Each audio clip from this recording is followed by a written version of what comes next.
السلام عليكم ورحمة الله وبركاته. maanta waxaan rabaa inaan uga faa'iideysto maalintan dad badan oo Soomaaliyeed ay dabaaldegayaan in badan oo idin kamidina waa ogtiin inaan ma taqaanaa Soomaaliya aanay xor ahayn aanay weligeedna xor noqon laakiinse waxa inagu doqonnimo ah rag mushaharkooda iyo maalkooda iyo waxa ku baxaaba iyo dhaqaalaha soo galaaba oo shisheeye bixiyo inuu inagu yiraahdo maanta kaalaya xorriyad baynu dabaaldegaynaa war xorriyadda dabaaldegaynaa xagee bay taala Soomaaliya dalkeeni waxa ka jira way noognahay 40,000 oo ciidan oo shisheeye ah waddankeeni jooga markii aynu leena gumaysanayay Talyaani iyo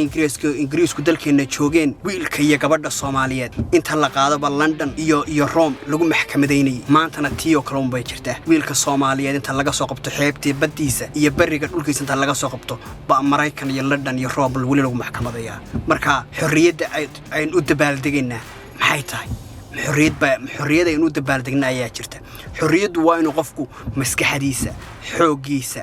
iyo maalkiisa iyo muruqiisa ku meel mari karaa inagu inta midna ma hayno marka xorriyad waa inaynu Soomaaliyeed inaynu runta isu sheegno weeyaan oo aynu xorriyad raadino oo aynu xor noqono xorriyadda iyo xorriyadda ugu weyn ee aynu heli karnana waa xorriyadda maskaxda xorriyadda ugu weyn xornimada ugu weyn waa ta maskaxda